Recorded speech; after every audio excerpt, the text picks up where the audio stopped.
On their wedding night, King Louis XII looked at Anne of Brittany and said, "You disgust me." She was the Duchess of an independent Brittany. He was the King of France, determined to absorb her land. Their marriage was not a union. It was a war. And after her death, something happened that shocked the entire royal court. But first, why did he hate her? Anne was born not merely an heiress, but a symbol of hope for Brittany. She was the only child of Francis II, and from her earliest years she absorbed the language of war, debt, and threat. France pressing closer, enemies circling nearby, independence always at risk. Her childhood unfolded among advisors, envoys, and endless letters, where every word pointed to one thing: her future marriage.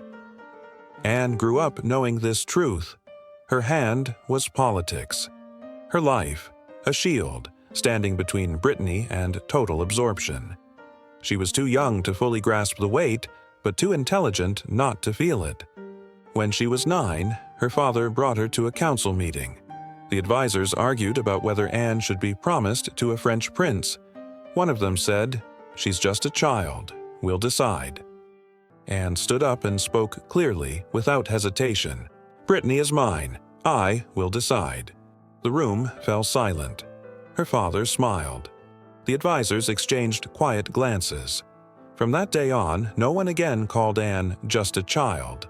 By 12, she was already known as the Little Ruler. And it was no exaggeration. She attended council sessions, listened to arguments, watched grown men fight over the fate of her land. At night, she lay awake, asking herself, what if she chose the wrong husband? Or worse, what if someone chose for her? Her first taste of diplomacy ended as a childhood tragedy. When she was betrothed to a foreign prince, she truly believed the match would bring peace. But the agreement collapsed. The prince withdrew, citing the instability of Brittany. For the first time, Anne felt her value openly questioned, though none of it was her fault. Her father tried to strengthen her resolve, but he himself was surrounded by enemies. Brittany was cracking from the inside out, and Anne saw it daily. Empty treasuries, growing French pressure, betrayals from within.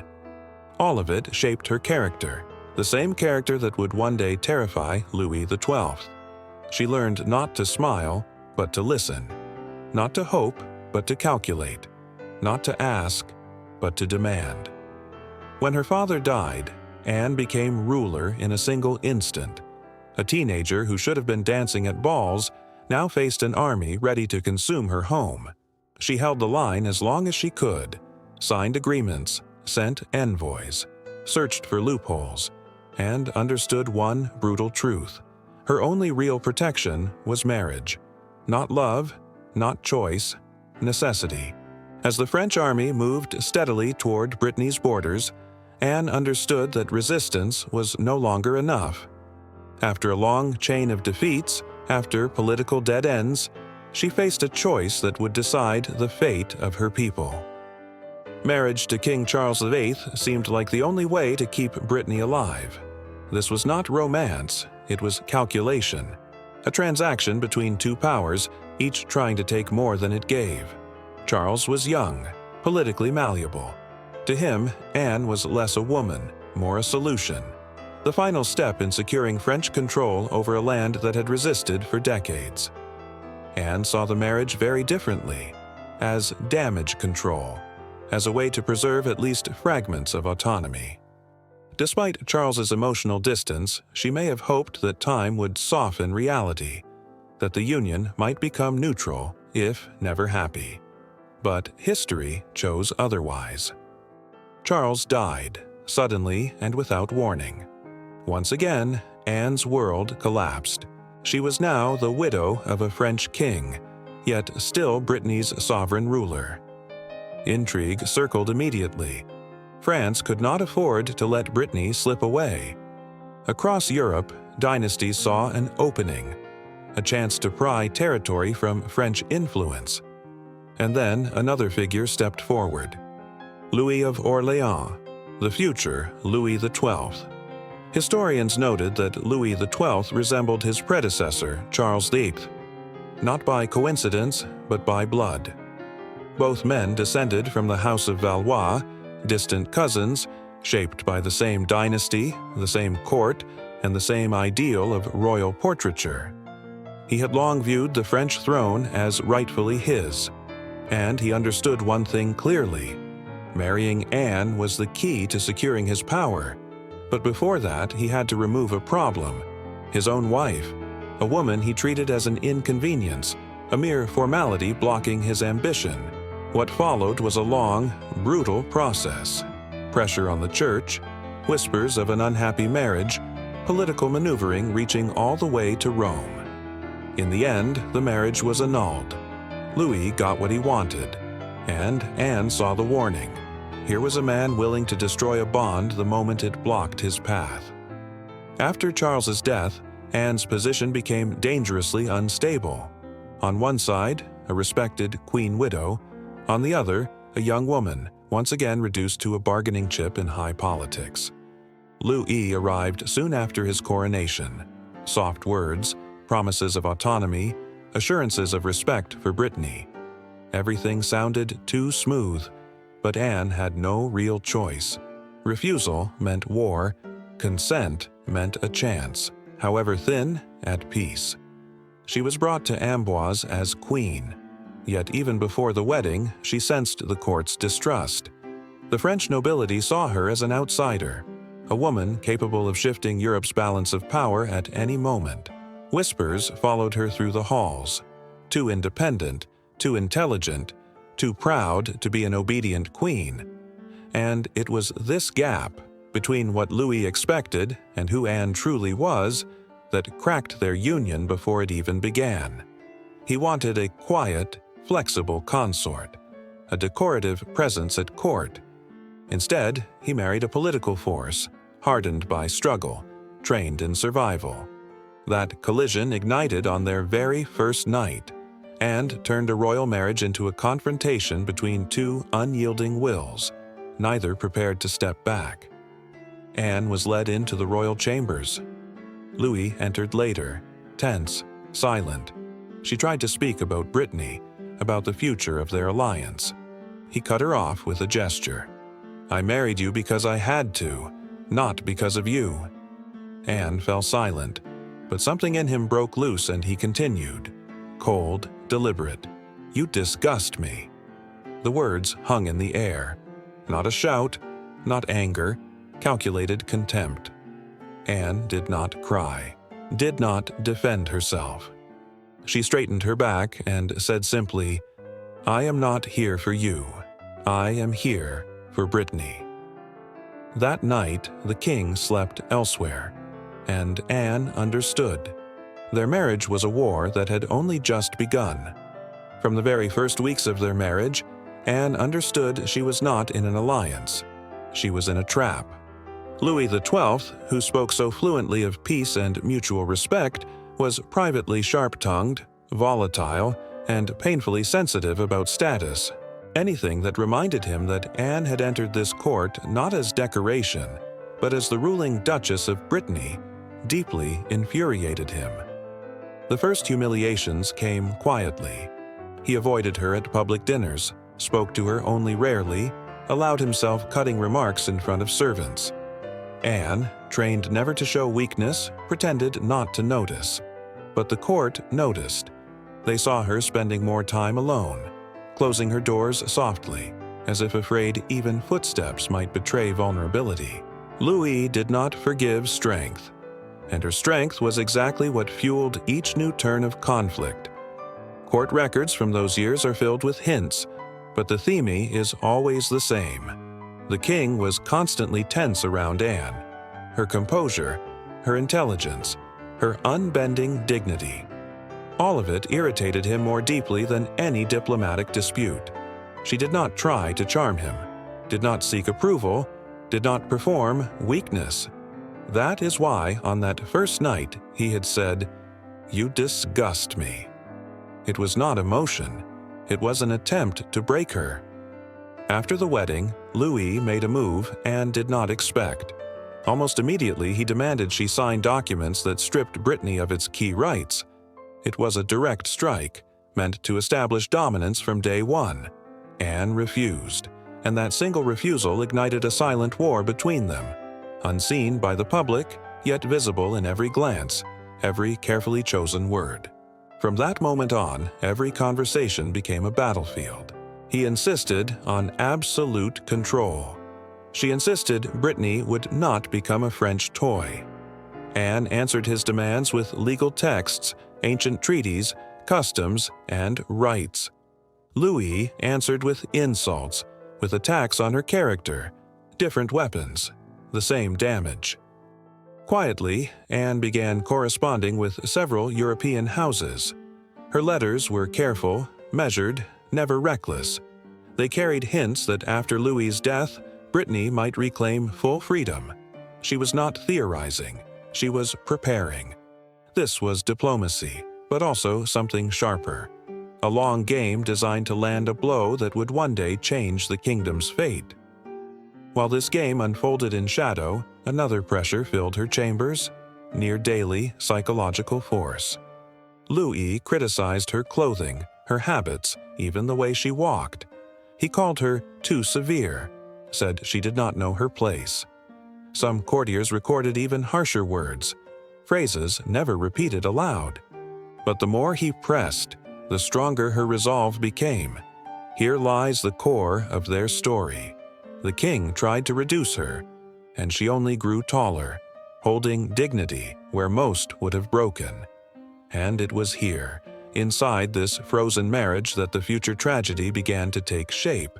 Its climax would come later, when Anne's secrets, her hidden agreements, and her final decision would change Brittany's fate forever. One day, Louis gave an order. The coat of arms of Brittany was to be removed from the palace walls. Anne learned of it from a maid. She did not shout. She did not cry. That night, she returned the emblems to their place herself. By morning, the king saw them still in place and went pale with rage. But he did not repeat the order. The entire court understood one thing: she would not yield. France pushed for full integration. Anne fought to preserve even the faintest trace of autonomy.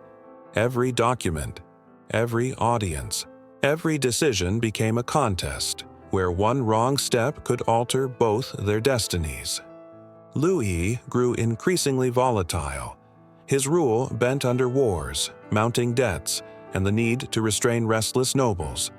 Under that pressure, Anne was more than a wife. She was a reminder that France still had not fully subdued Brittany. To the king, she was a political threat, someone capable of derailing plans, of reshaping succession, of rewriting history itself. Anne, under constant strain, did not retreat. She practiced diplomacy as skillfully as any minister, reading the balance of power better than most at court. Her chambers became a quiet center of resistance. Letters gathered there. Reports were studied. Trusted advisors received. Outwardly, it looked like a queen's routine. Behind closed doors, the pressure grew, slowly cracking their marriage from the inside. Personal loss made everything heavier. Anne suffered multiple miscarriages, each loss cut deeper than the last. Louis responded not with compassion, but with fear for his legacy. He complained privately that fate was mocking him. The blame fell on Anne for the absence of a son, meant to secure his rule. That unspoken accusation poisoned every encounter, turning each meeting into an ordeal. Her health began to fail. Chronic exhaustion, chest pain, relentless weakness. Years of strain compressed into her body. Still, she refused to show fragility.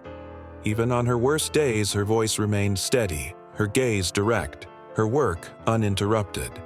And this resilience only fueled Louis's frustration. He could not understand how a woman so marked by loss could remain unbroken. Around them, events began to accelerate. The court sensed change. New conflicts stirred across Europe. The French throne grew less stable.